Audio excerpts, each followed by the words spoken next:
in some sense, it is very cruel to be a teacher.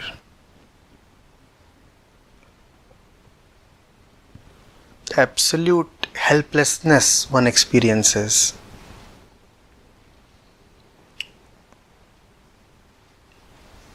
One feels like asking, why does one have to inflict daily wounds, rather carnage, upon himself?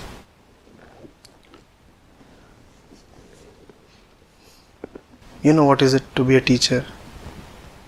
To know everything and have power over very little. You can see, but you cannot act on the other's behalf. The admission and the action has to come from the other. And it is very cruel to know, to see, and yet not have the power to translate the seeing into action. You can tell someone, kid, this is the path of destruction, leave it. But you cannot forcefully pick the kid up and take her away. You see these things happening in front of you all the time and can't stop them.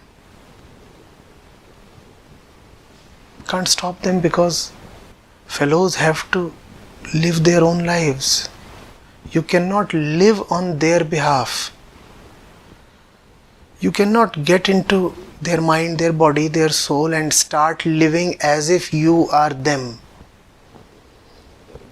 You cannot give them an ideal script. Isn't it a bizarre thought to live on somebody's behalf?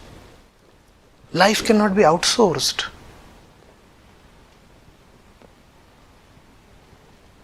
The coach can't play on behalf of the player.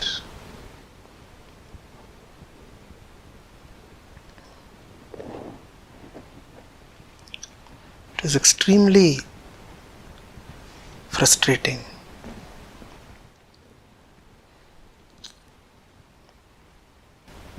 I was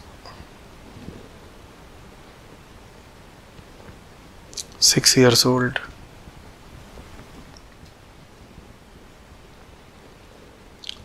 My sister Pragya was 3 and younger brother was being born. Mother was in the maternity ward. So we two kids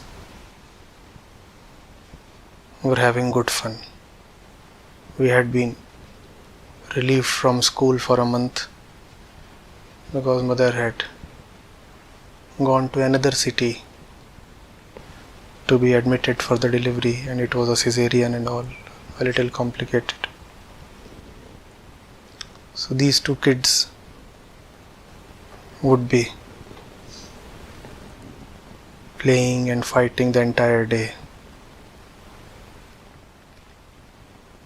And I was playing with my sister and I broke her arm. Just casual kids play. I didn't intend to. I didn't even hit her hard.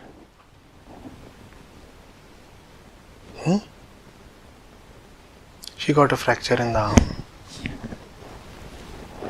She was 3. And now I was very guilty. I had not deliberately caused it, but it happened.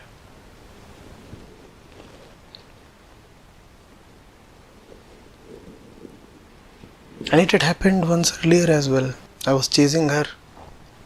She entered the kitchen and hot boiling kadhi fell over her and she had burns all over the body.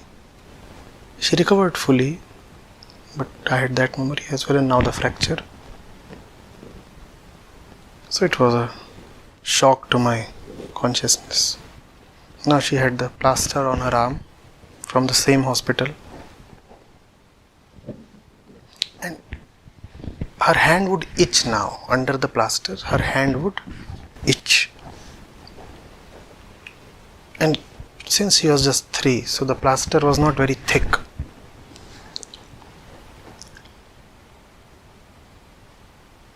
And I was feeling very guilty. Now what would she try to do? She would try to itch herself, scratch herself under the plaster.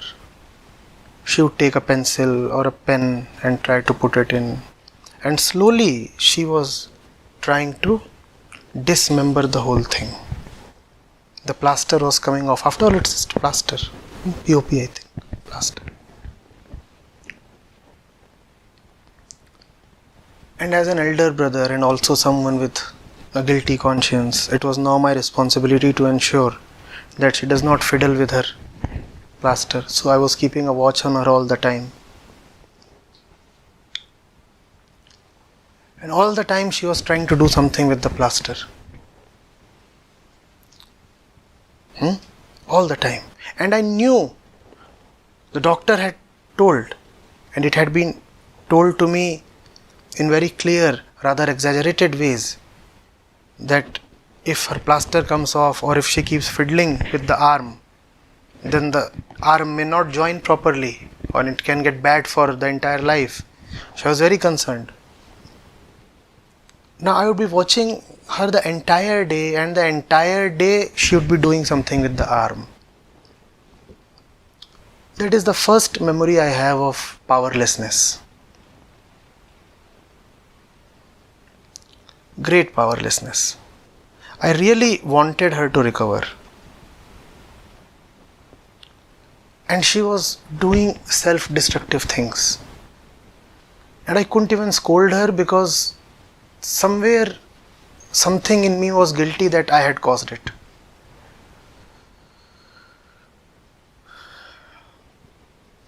For 2 months, even as a 6-year-old, I was having troubled nights. She would be troubled because it would itch.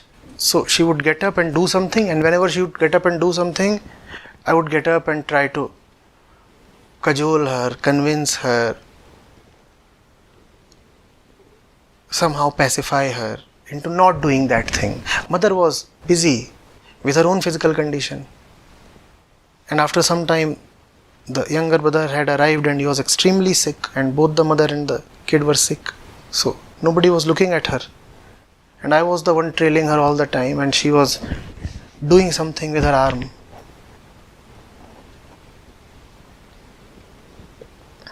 She recovered fully. But I remember that period. It is mark on the print. You know something is not right for the other person, and yet you can't help her from doing it.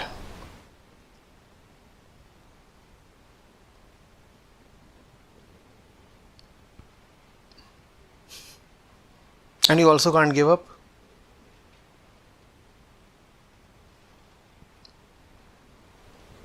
And you also can't get angry.